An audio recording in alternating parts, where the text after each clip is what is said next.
Okay, so let's remind ourselves the fundamental theorem of calculus part 1. The part 1 says that if you have the function g of x defined by the integral from a to x of f of t dt, then the function g is a continuous function on the interval from a to b, and the derivative of the function g is exactly the integrand integrand evaluated at x, so f of x. So g prime of x is f of x. In other words, on the interval from a to b, g is an antiderivative of f of x. And the fundamental theorem of calculus part 2 says if you are integrating f of x from a to b, and let's assume that the antiderivative of lowercase f is the uppercase f, then the value of the integral is f of b minus f of a. Am I making sense?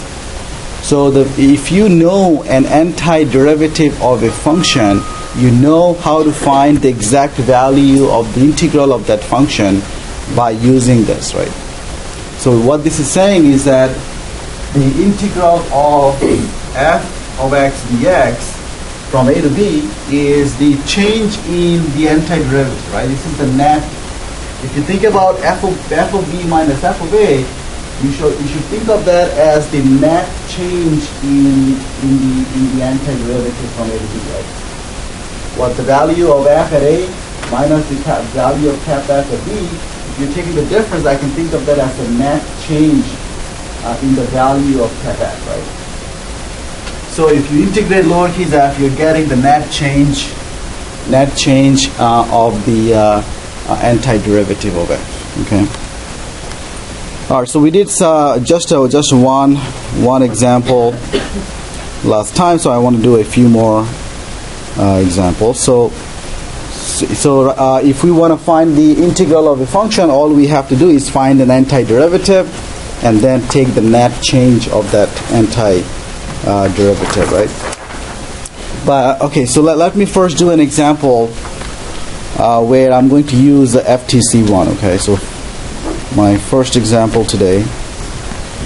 Let's say I have the function capital F of x, and this function is the integral from x to the 4 up to 1 of secant of t dt. So that's the so I have the function capital F of x, and the value of the function is given by the value of the integral, right? Can I apply FTC1 directly? What should I do before I apply FTC1? You should look at FTC1 and see what it says. In FTC1, what's the function? The function g was integral from 1 up to x of f of t dt. Then the derivative of g is f of x, right? So, but the integral went from where to where? The integral was from a to x, right? The lower limit has to be a constant, the upper limit has to be x, and then you can apply FTC1, right? So what should I do here? What should be my first step? What should be my first step? Well, remember, before you apply FTC1, let me go back to FTC1 for a bit again. In FTC1, notice that I have the integral from a to x, right? The lower limit is a, the upper limit is x. Lower limit is constant, upper limit is x, right? Then you can say that if this is the function, then you can say that the derivative is the integrand. Otherwise, you can't say that. So in this case, what we need to do is, first of all, I want the lower limit to be a constant, so I would write it as 1 up to x to the 4. So I'm going to switch the limits. But when I switch the limit, what's going to happen? I have to introduce a negative sign, right? Now, can I apply FTC1 now? Can I apply FTC1? What would be the integral? Sorry, what would be the... here the question is find the derivative of cap f. We want to find the derivative of f. So what should be f prime of x? Negative secant of t. Is that right?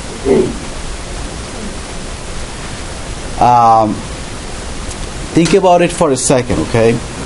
I cannot apply FTC1 yet. Why? Because the upper limit is actually 4. It's not x. Is everybody okay? So what's going on then with 1 up to actually 4? I claim that this guy is the composition of two functions. And I claim the inside of the composition would be x to the 4. That's the inside of the composition. And what would be the outside of the composition? The outside of the composition is 1 up to x of secant t dt. Let's see if you understand that, okay? The function, the integral function, I'm looking at the integral function from 1 up to x to the 4 of secant t dt. I claim that integral is the composition of the integral with just x and the function x to the 4. You guys agree with that? How do I know that? Well, think about this. I mean, what is f of g of x? How would you evaluate f of g of x? Well, basically what you're going to do in the formula for f of x, you're going to plug in the value of g in place of x, right? How do you evaluate f of g of x? You replace x in the formula of f by the value of g of x, right? So in other words, you should be getting this, right? And then how do you get that? Well, this is exactly the integral from 1. You replace x by x to the 4 in the formula for f, and you get exactly the integral function from 1 up to x to the 4. So my point is, the integral from 1 up to x to the 4 of secant t dt, that's the composition of lowercase f and lowercase g, right? So how would I find the derivative? I can find the derivative by using the chain rule, right? So what does the chain rule say? What does the chain rule say? Anybody?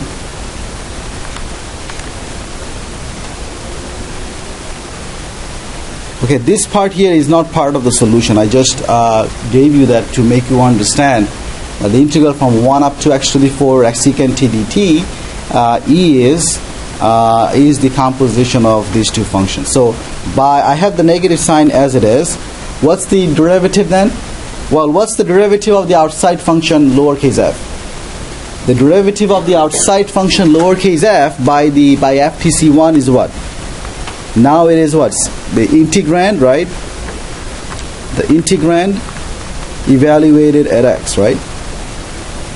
The derivative of lowercase f by FTC1 is just the integrand evaluated at x, right? Is everybody okay? I should say f prime of x, right?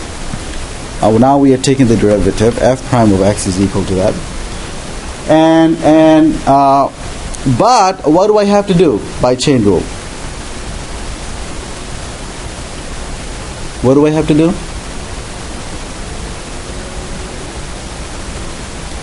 You take the derivative of the outside, evaluate it where?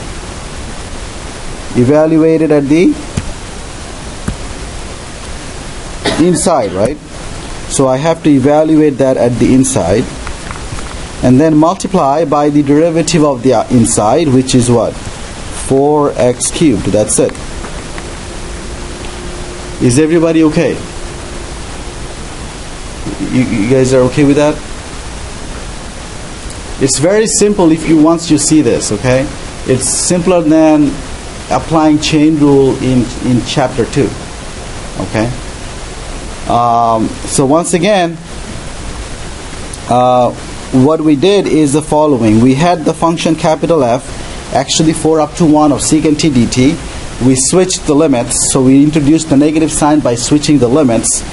And then we are saying that the function that we have in hand, this integral, the integral that I have here, that integral is the composition of this integral function and actually 4. Okay? So actually 4 is the inside of the composition. So how do I take the derivative of this integral function? Well, take the derivative assuming that actually 4 was just x, right? Take the derivative assuming that actually 4 is simply x. Okay? Remember in when we used the chain rule in chapter 2, I kept saying take the derivative assuming that the inside is just x. You wish that inside was just x. In this case, you look at actually 4, you wish actually 4 was just x. If it is just x, FTC1 tells you what's the derivative, right? So assuming actually 4 is just x, what's the derivative? Well, the derivative is what Nicole said was exactly secant of actually 4, right? If actually 4 was just x, right? Assuming actually 4 was just x, what's the derivative? The derivative is by FTC1 integrand secant evaluated at the upper limit, right? Remember that? FTC1 said, what's the derivative of the integral function?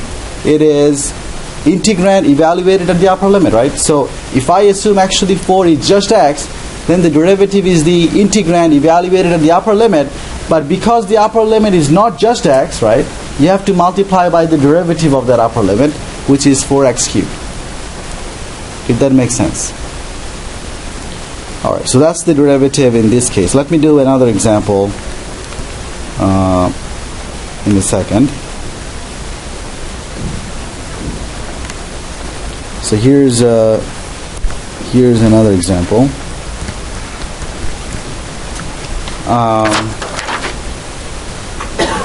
Let's say I have the function y given by the integral from 1 up to 1 minus 3x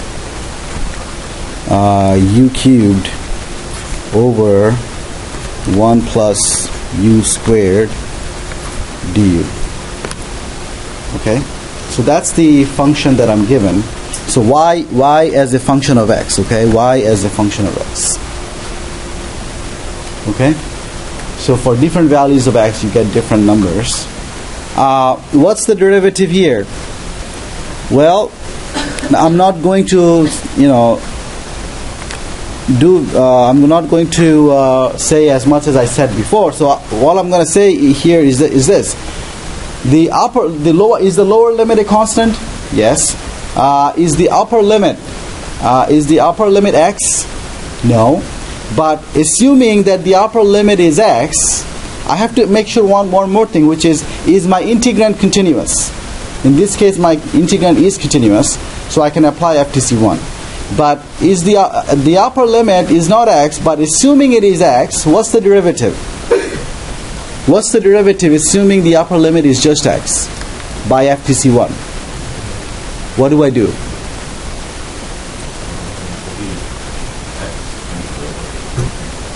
No, not x cubed.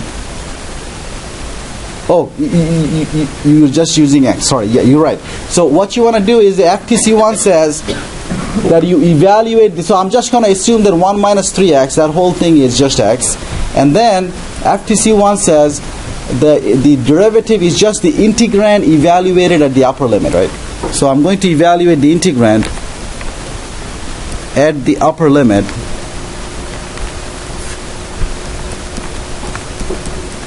Evaluate the integrand at the upper limit, and then because the upper limit is not just x, it was 1 minus 3x, we have to multiply by the derivative of that. Okay, so what's the derivative of that? Negative 3. This is it. I asked this question, I think last year, and a lot of people missed it, and I really don't know why. Because once you know this, the derivative is just the integrand evaluated at the upper limit, and then you multiply by the derivative of the upper limit. It's just a very simple problem. Is everybody okay with what we did?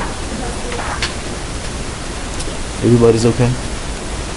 Alright, now I am going to stop using FTC1. Now I'm going to do problems using FTC2.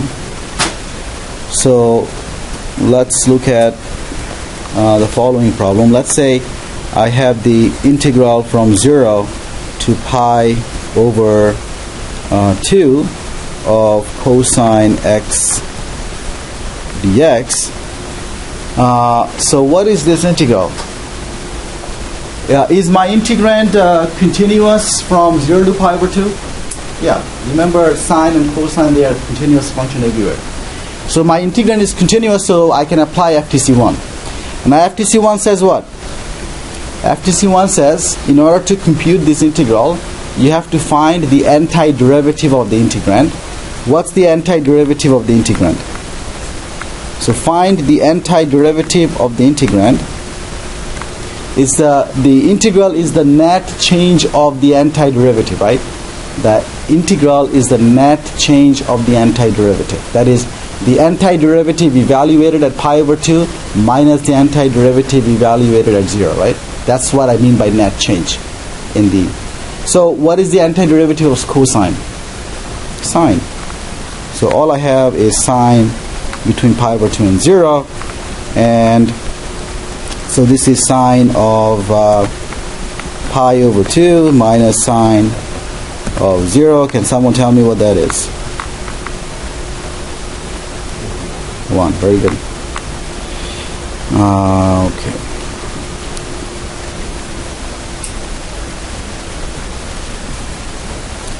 Let's say I have the integral from negative 1 up to 3, 1 over. So I'm asking you a trick question here. I'm saying that ahead of time.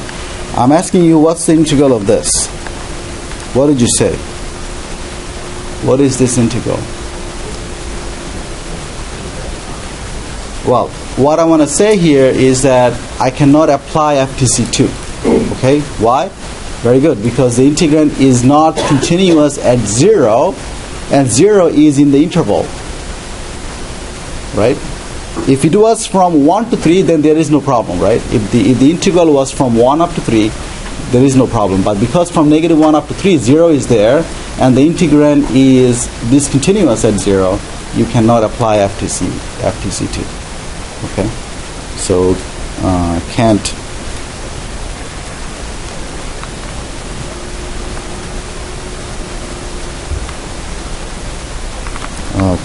apply FTC2.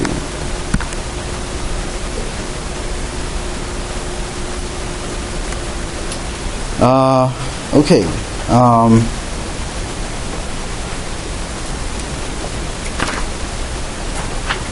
Let's look at another example.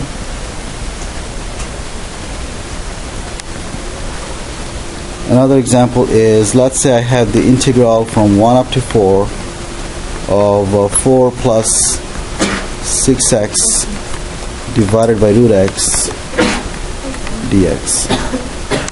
Okay, how would I compute this integral? Once again, our goal would be what? Find indefinite integral first, right? And then you take the difference of the indefinite integral at between 4 and 1. So how would I do it? Well, it's the same as what we did before, right? How did we do something like this? It's 4 divided by root x. Can I write 4? Okay, this is 4 over root x plus 6x over root x. Okay.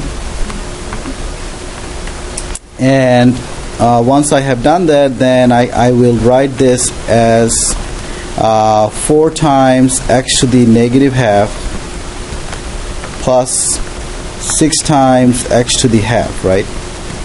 You guys agree with that? Because x divided by root x is root x, and which is x to the half. And 1 over root x is x to the negative half. And then this integral, what I'm going to do is, let me just do it in one line. What's the antiderivative of 4 times x to the negative half? What is the antiderivative of x to the negative half?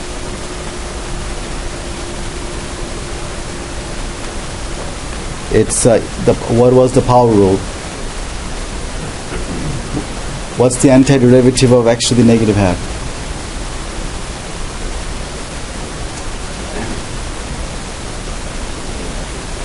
What's that?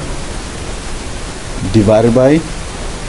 It is x to the negative half plus 1 divided by negative half plus 1, right? This is 6 times x to the half plus 1 over half plus 1. That's the power rule, isn't it? Between 4 and 1. And then this is going to be what? In the denominator, what am I getting? I'm getting x to the half divided by a half plus 6 times x to the 3 half divided by 3 half.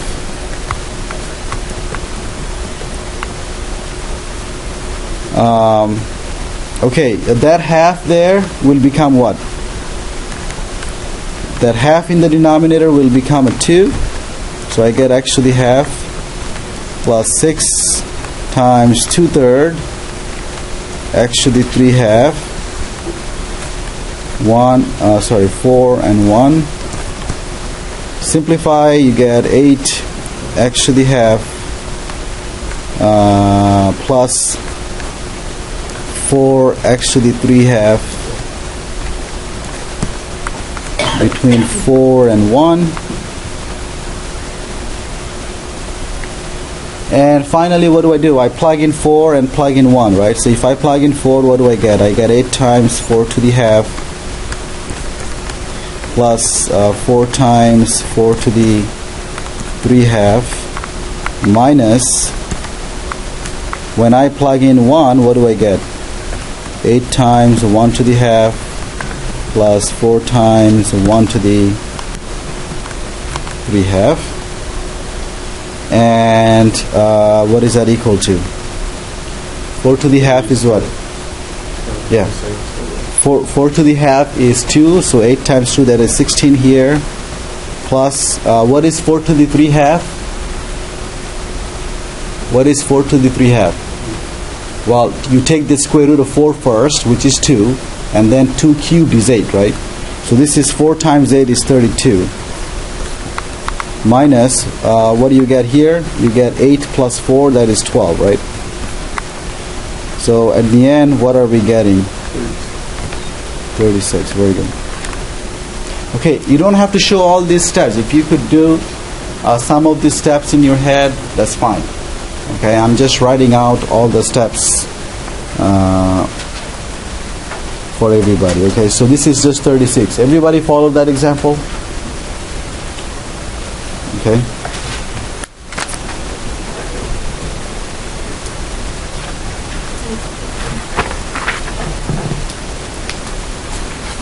Okay.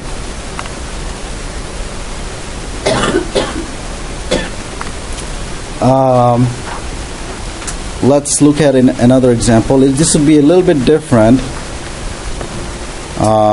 than what you have seen before. I have the integral from 2 to 5 of absolute value of x minus 3 dx. How would I find this integral? Well, first of all, Is my integrand continuous between 2 and 5? It is. Okay. It's basically the graph of absolute value of x minus 3 is just a V-shaped, where the sharp point is at 3, right, instead of 0. I mean, this is what's the graph of absolute value of x minus 3? You shift the graph of absolute value of x by 3 units to the right. And so what now, before I integrate this, so I have to find the antiderivative. FTC2 says you need to know antiderivative of the integrand. But do we know any formula that involves the absolute value function to find the antiderivative? We don't, right? But imagine if I didn't have that absolute value, would you be able to do this problem? Right, you can do the problem without the absolute value sign. So what should be my goal? My goal would be to see if I can get rid of that absolute value. In order to do that, though, I have to think about it a little bit. So let's think about it for a second. So let's say here is the interval from 2 to 5. 2 to 5. And let's say 3 is right here. Okay. Here's what I want to ask. When x is between 2 and 3, so when x is, let's say here, let me use red. When x is between 2 and 3, what can you say about x minus 3? Is x minus 3 positive or negative? That's what I want to know. The x minus 3 would be negative, right? You agree with that? When x is between 2 and 3, x minus 3 is negative. On the other hand, if x minus 3, if x is between 3 and 5, if x is between 3 and 5, then x minus 3 is what? Positive. Very good. So then what I'm going to do is I'm going to separate this integral from 2 to 5 into two integrals. I'm going to go from 2 to 3, and then I'm going to go from 3 to 5.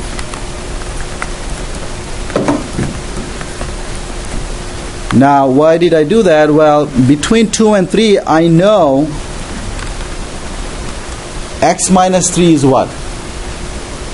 Between 2 and 3, I know x minus 3 is negative. So how do I make it positive? How do I get rid of the absolute value sign? What do I have to introduce? I have to introduce a negative sign, right? Between 2 and 3, x minus 3 is already negative. So if you multiply it with a negative sign, you are making it positive. So that's the absolute value. And then in the second one, because x minus 3 is already positive now, I don't have to put any absolute value sign. I don't need a negative sign now, because x minus 3 is positive. I don't have to make it positive by using a negative sign. Okay, so now that I don't have any absolute values, now I am free to use my power rule. So this would be, this thing would be, first of all, negative, the integral from 2 to 5 of x minus 3 dx, and this would be, let me just keep it as it is, and 2 to 3, yes, thank you. And now what's the antiderivative of x? That's half x squared. What's the antiderivative of 3?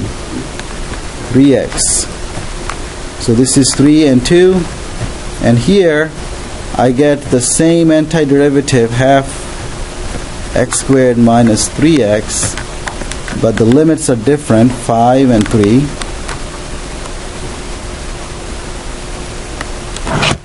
Is everybody okay? Now all I have to do is evaluate at 5 and 3, right? So this would be negative.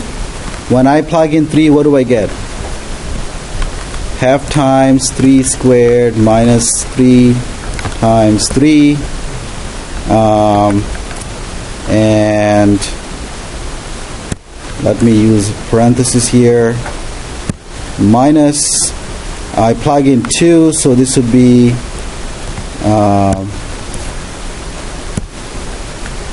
half times 2 squared minus 3 times 2.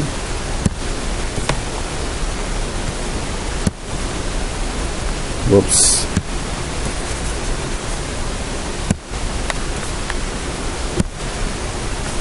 Okay, so this is what I get if I just plug in 3 and 2 and take the difference. And I need to do the same thing for the second one. So I plug in 5, so this would be half times 5 squared minus 3 times 5 minus half times 3 squared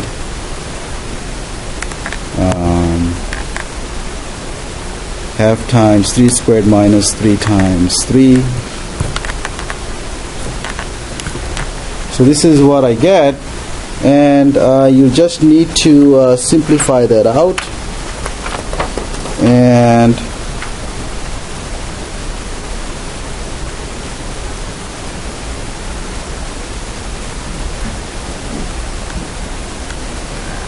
I am just going to say that this is 5/2 at the end, just because I have the answer, but you can simplify that on your own. This is not a difficult one. This is just 9/2 minus 9, and then the next one is what?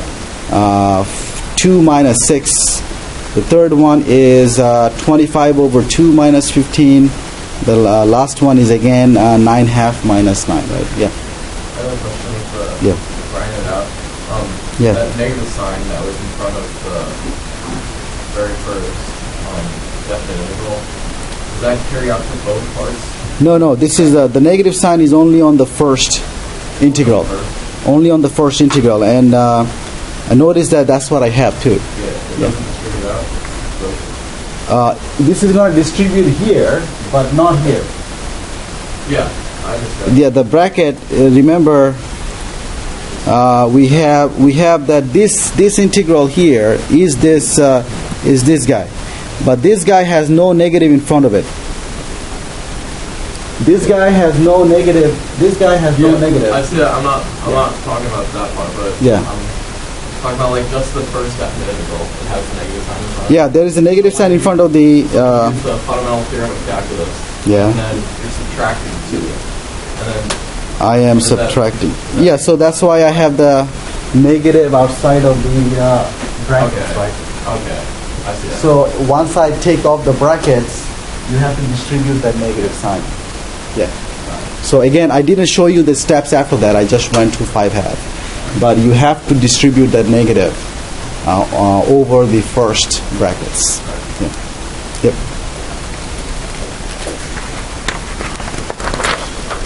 Okay. Is everybody okay with that example? This was a little bit, yeah.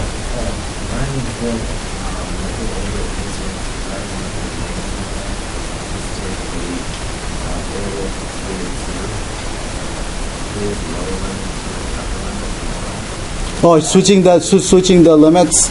Yeah, if you switch the limits, so what he's saying is that at this point where I have the integral from 2 to 3, right? If you switch the limits of integration, you can get rid of that negative sign. That's what you're saying, right? Yeah. So if you don't like that negative, you can switch these limits of integration and make it a positive. Okay? Yeah. So you could do that if you want to. Okay. So one thing that I want you to recognize is that here is FTC2 written in a different way, a little bit different way. So if I have the integral from a to b, and the integrand is f prime of x dx,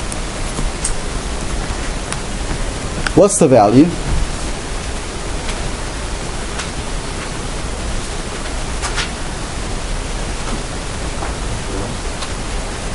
Yeah, the antiderivative is f, right? So it'll be f of b minus f of a, right? Is everybody okay with that? The antiderivative is f because the integrand is f prime, right?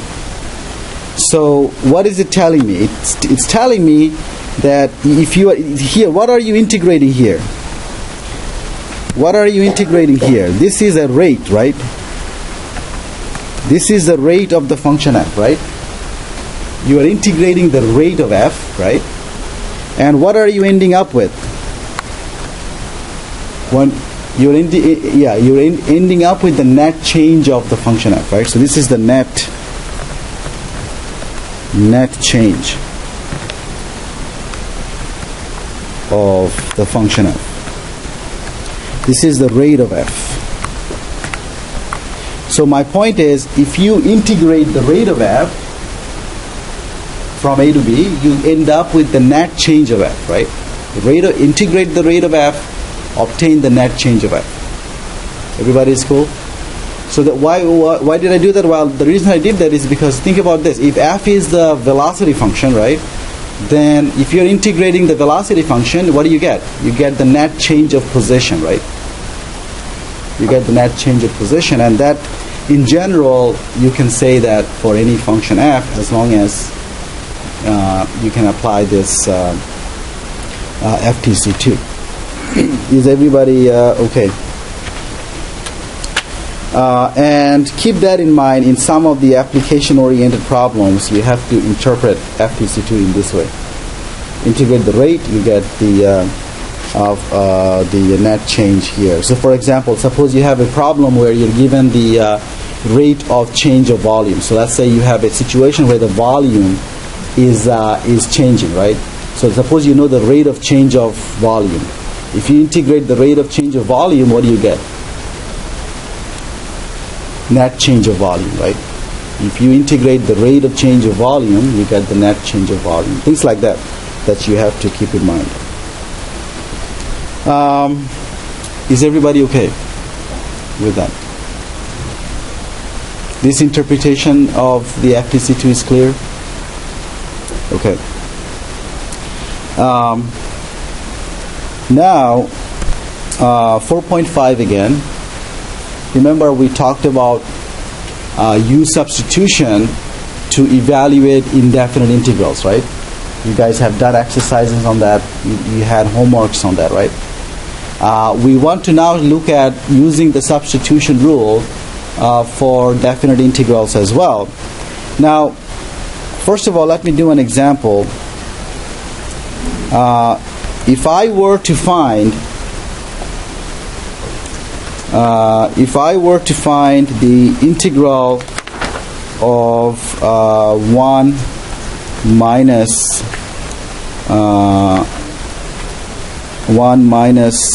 x to the 50,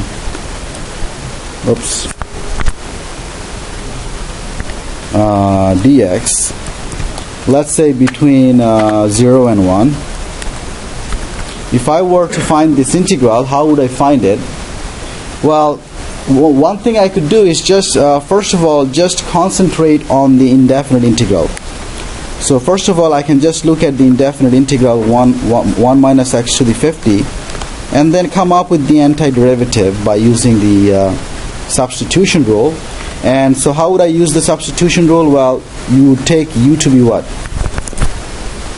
You take u to be 1 minus x, and then du would be minus dx. So that means dx is negative du. So negative du is dx. So I could say that this is what? This is the integral from 0 to 1 u to the 50. Oops, sorry, where am I going? Sorry, I want to compute the antiderivative first. So this is where I am at. So this would be the integral of u to the 50 times negative du, which would be negative integral of u to the 50 du. And then I could say that this is equal to what?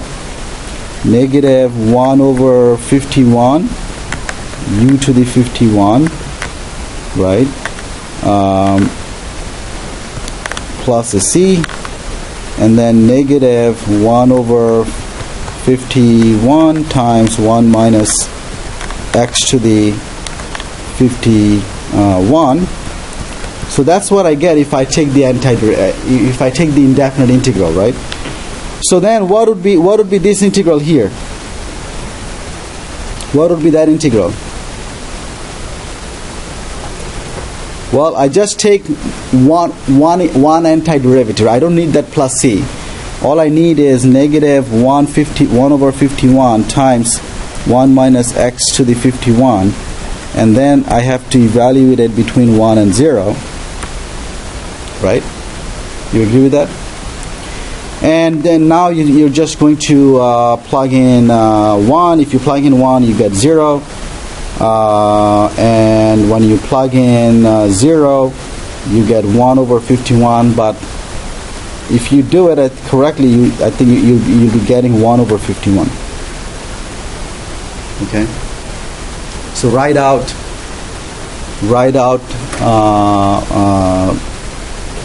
you'll see that because you're gonna plug in 1 and then minus, you're gonna plug in 0, right? So because you already have a negative sign there, it will be minus 1 over 51 what you're plugging in 0, and you're going to end up with positive 1 over 51. Did everybody get that? So what I did is I needed to find this definite integral, but I have to use the substitution rule. So what I did, I found the indefinite integral first, and then I used the indefinite integral to compute the definite integral, right? Is everybody okay? This is one way of doing this problem, but I don't like this way, okay? Personally, I don't use it, and I'll let you know more why I don't like this way. So the way that I like it more is the following. So the substitution rule for definite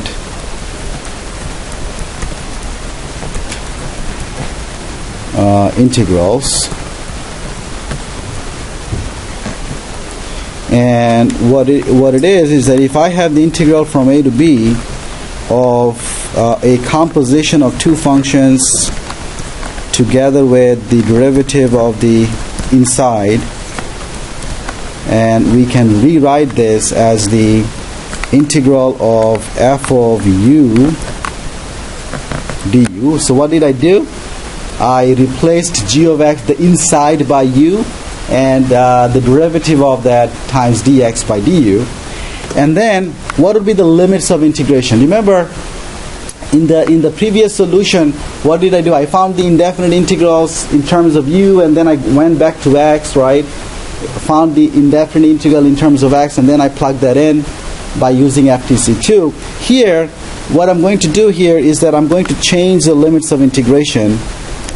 So the lower limit will become g of a, and the upper limit will become g of b. Am I making sense? So here, x varies from a to b, right? X varies from a to b on the left-hand side. And then if x goes from a to b, remember what is u? U is g of x, right? So if x varies from a to b, then g of x, then u would vary from g of a to g of b, okay? So if I change the limits of integration, then I don't have to go back to x. I can just find the integral in terms of u, and then use these limits. I don't have to go back to x, okay? Now let me illustrate that by some examples here. So let's say I have the same previous example that I have 0 to 1, and I have, what was that, 1 minus x to the 50, right? Okay, so in this case, what I'm going to do is I'm going to say, well, let's take u to be 1 minus x, and then du would be negative dx again, and then negative du would be dx. And I'm going to make the substitution directly here. So this would be integral 1 minus x is u, so u to the 50, and I get negative du again here, And now remember, x is going from 0 to 1, right? So what would be the limits of integration for u? Well, when x is 0, what is u? When x is 0, u is 1. And when x is 1, so when x is 0, u is 1. When x is 1, u is 0. So the limits of integration for u would be this. Now, the reason I like this is that I don't have to go back to x. This is negative the integral from 1 to 0 of u to the 50 du. And you don't have to do this, but if you want to change the limits of integration at this point, and by making it positive 0 to 1, you could go ahead and do that. Okay. So what I'm going to do is, I'm not going to do that. I'll just write it out as 1 over 51 u to the 50 between 0 and 1. And then I don't have to go back to x, because I changed the limits of integration. Do not go back to x. Just at this point, you plug in 0. You get 0, right? And when you plug in 1, you get what? You get this, right? Plug in 0, you get 0. Plug in 1, you get 1 over 51. And then at the end, what do you get? 1 over 51. And I got the same answer, right? Which way is better? Well, they are about the same, but I like the second way, and here is the reason. When you go to Calculus 2, there are problems where you apply the substitution rule multiple times, and in that case, you might lose track of what variable you started with, whether you made those substitutions correctly or not. So if you change the limits of integration, each time you make a substitution, you don't have to worry about the previous variable. Yeah.